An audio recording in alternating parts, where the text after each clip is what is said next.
Hello दोस्तों, तो कैसे हो आप सभी लोग। आज की इस वीडियो के अंदर आप लोगों का स्वागत है मेरे डीएसए सीरीज के डे 3 में। तो आज की इस वीडियो के अंदर हम सॉल्व करने जा रहे हैं लीड कोड का क्वेश्चन नंबर 27 जो कि आप देख पा रहे हो। चलते हैं सीधा बिना किसी देर के अपनी स्क्रीन के ऊपर और समझते हैं कि यार ये क्वेश्चन कह क्या रहा है, इस क्वेश्चन के अंदर मेरे को करना क्या है और इसकी अप्रोच क्या हो सकती है। पर उससे पहले अगर आप मेरे चैनल के ऊपर नए हो ना यार, तो मेरे चैनल को सब्सक्राइब कर दो, इससे मेरे को बहुत मोटिवेशन मिलती है। तो चलो चलते हैं फटाफट से स्क्रीन पे। अब हम समझते हैं कि ये क्वेश्चन ना कह क्या रहा है। देखो ये क्वेश्चन तुमको ये कह रहा है कि भाई देख, एरे गिवन है हमको, ठीक है, वो एरे कुछ भी हो सकता है। लेट्स सपोज कि 3 2 2 3, ठीक है। ये मान लो तुमको एक एरे गिवन है और साथ में ना ये हमको एक वैल्यू देगा। तो वैल्यू लेट्स सपोज इस पर्टिकुलर एग्जांपल के लिए मैं ले लेता हूं कि वो वैल्यू है हमारी 3। तो अब ये हमको कह क्या रहा है ना इस क्वेश्चन के अंदर कि आपके पास जो ये एरे आपको मैंने इनपुट के अंदर दिया है, इसके अंदर से सारी अकरेंसेस उस नंबर की रिमूव कर दो जो नंबर मेरे वैल के बराबर है। मैं फिर से अपनी बात बोलता हूं, इस वैल्यू के जितने भी अकरेंसेस इस एरे के अंदर आ रहे हैं उन अकरेंसेस को रिमूव करना है और इस एरे को अपडेट कर देना है कुछ इस तरीके से 2 2। अब बाकी का एरे कुछ भी हो सकता है। तो तुम्हें समझ में आ गया होगा कि मैं क्या कहना चाह रहा हूं। मैं ये कहना चाह रहा हूं कि भाई तुमको ना वैल्यू यहाँ पे कुछ भी दे हो सकती है। जब 3 हो गई, लेट्स सपोज कि अगर 3 नहीं होता 2 होता, तो तुमको क्या करना पड़ता, इस एरे के अंदर से जितने भी 2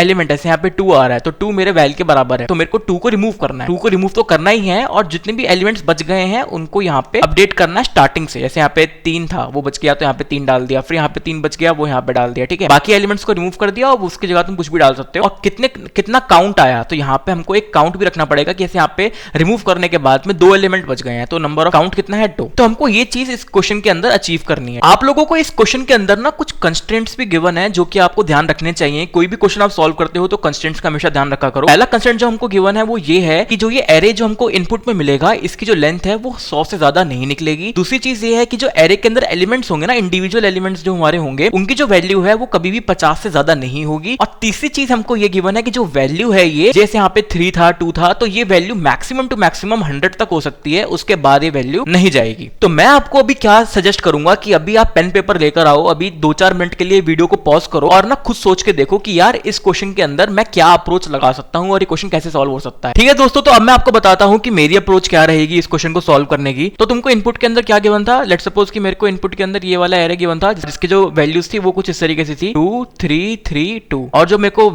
एलिमेंट रिमूव करना था उसकी वैल्यू थी 2। तो अब मैं क्या करूंगा ना, सबसे पहले मेरे को ये मालूम है कि जो इस एरे की लेंथ है वो कभी भी 100 से ज्यादा नहीं निकलेगी। तो मैं क्या करूंगा, एक दूसरा एरे बनाऊंगा 100 साइज का। पहला स्टेप मेरा क्या होगा वो बता रहा हूं। पहले मैं 100 साइज का एरे बना लूंगा, ठीक है। यहाँ पे 0 1, ठीक है, करते करते करते करते लास्ट इंडेक्स जाएगा मेरा 100। जैसे ही मैंने ये बना लिया उसके बाद मैं क्या करूंगा, अपना जो मेन एरे था ये वाला, इस पे मैं क्या करूंगा, आइटरेट करूंगा। और आइटरेट करने का मतलब ये है कि मैं हर एलिमेंट पे जाऊंगा और चेक करूंगा क्या तुम रिमूव होने वाले एलिमेंट हो। वो बोलेगा हाँ मैं एलिमेंट हूं, मैं रिमूव होने वाला हूं। तो अगर तू रिमूव होने वाला है तो तेरे इंडेक्स पे जाके मैं डाल दूंगा -100। जैसे मैं आपको प्रोसेस कराता हूं कि यहाँ पे 0 था 2 पड़ा हुआ है, वो मेरे वैल के बराबर है तो मैंने वहां पे डाल दिया -100। तो 3 है वो मेरे वैल के बराबर नहीं है तो यहाँ पे 3 डाल दिया मैंने 1 इंडेक्स पे। 2 सेकंड इंडेक्स के अंदर गया मैं तो वहां पे भी 3 पड़ा हुआ है, वहां एज इट इज 3 डाल दिया। फिर जब मैं थर्ड इंडेक्स के ऊपर गया तो वहां पे 2 पड़ा हुआ है जो कि मेरा वैल के बराबर है, तो मैंने क्या कर दिया 2 को रिप्लेस कर दिया -100 से। तो बेसिकली हमने क्या किया है ना कि इस पर्टिकुलर इनपुट एरे का हमने एक दूसरा एरे बनाया और जहां जहां पर भी हमारे वैल्यू पड़ी हुई थी ना उस इंडेक्स पे जाके हमने डाल दिया -100। दूसरा स्टेप में क्या लूंगा, दूसरा स्टेप में ये लूंगा, अब मैं क्या करूंगा, अपने जो ओरिजिनल एरे था ना हमारा ये 2 3 3 2, इस एरे पे मैं आइटरेट करूंगा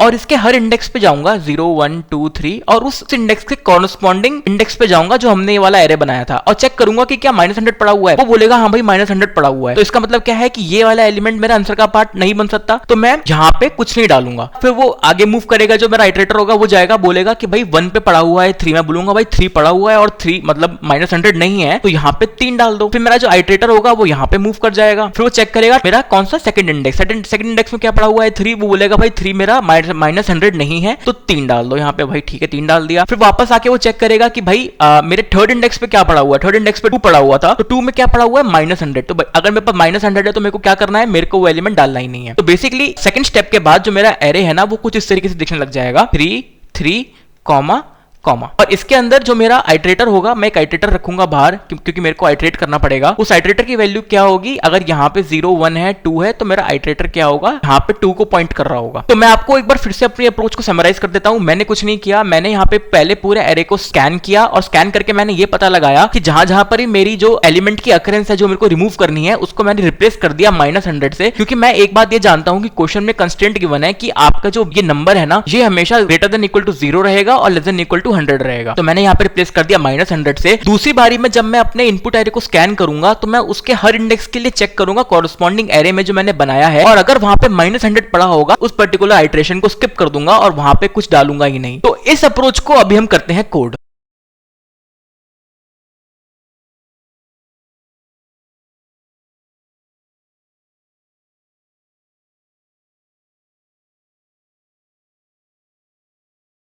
सबसे पहले हम अपना अप्रोच के अकॉर्डिंग चलेंगे। सबसे पहले मैं क्या बनाऊंगा, मैं एक अपना दूसरा एरे बनाऊंगा जिसकी जो लेंथ होगी वो क्या होगी 100 साइज की। तो उसको मैं कैसे बनाऊंगा, मैं लिख दूंगा यहाँ पे int suppose filtered array is equals to new int of size 101। ठीक है, तो मेरा 100 साइज का एरे बन गया। तो मेरा एरे है ये 101 साइज का बना है, पर मैंने यहाँ पे जो लास्ट इंडेक्स होगा वो 100 होगा। अब मैं क्या करूंगा, सेकंड स्टेप मेरा क्या है कि मैं जितने भी एलिमेंट्स हैं अगर वो मेरे वैल्यू के बराबर है तो मेरे को उनको रिप्लेस करना है -100 से। तो उसके लिए मेरे को क्या करना पड़ेगा, मेरे को लूप लगाना पड़ेगा अपना ओरिजिनल एरे। तो अब मैं लगाऊंगा फॉर लूप अपने ओरिजिनल एरे के ऊपर, index should be less than nums dot length comma index plus plus, और मैं क्या बोलूंगा उसको, ओरिजिनल एरे को जब मैं स्कैन कर रहा हूँ मैं ये बोलूंगा भाई क्या जो मेरे नम्स पे कि जो मेरा इंडेक्स पड़ा हुआ है क्या वो मेरे वैल के बराबर है। वो बोलेगा हाँ भैया वैल के बराबर है। अगर वैल के बराबर है तो कुछ मत करो, अगर वैल के नॉट इक्वल है तो तुमको क्या करना है, तुमको यहाँ पे सेम फिल्टर्ड एरे के अंदर जाना है और उसी इंडेक्स पे उस इंडेक्स पे तुमको क्या डाल लेना है, तुम्हें उसमें डाल देनी है वो सेम वैल्यू जो नम्स पे पड़ी हुई है। तुमने डाल दी, अगर ये बराबर निकलता है तो तुमको क्या करना है, तुमको डालना है -100। तो तुम फिल्टर्ड एरे के उस इंडेक्स पे जाओगे, वहां पे क्या डाल दोगे -100। मैं डाल दिया। इस पर्टिकुलर कोड को रन करने के बाद जो मेरा फिल्टर्ड एरे है वो पूरा भर जाएगा। जहां पर भी मेरी जो वैल्यू अगर रिमूव एलिमेंट के बराबर होगी तो वहां पे डल जाएगा -100, बाकी जो वैल्यूज हैं वो एज इट इज छप जाएंगी। अब जैसे मेरे पास ये एरे क्रिएट हो गया है, अब मेरे को क्या करना है, मेरे को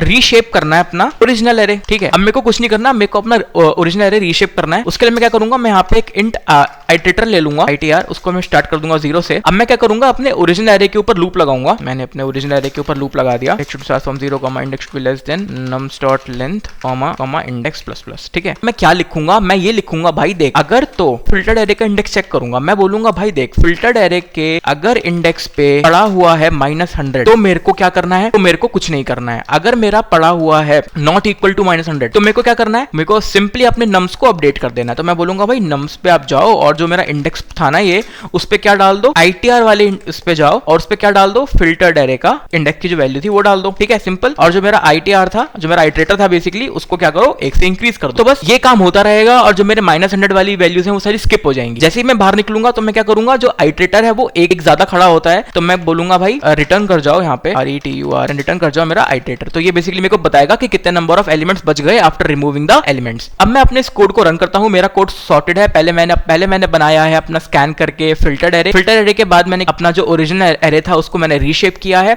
और लास्ट में मैंने अपना आइटरेटर जो है वो रिटर्न कर दिया है। ठीक है, तो मैंने रन पे क्लिक कर दिया है, मैंने इसको इंक्रीज कर देता हूं।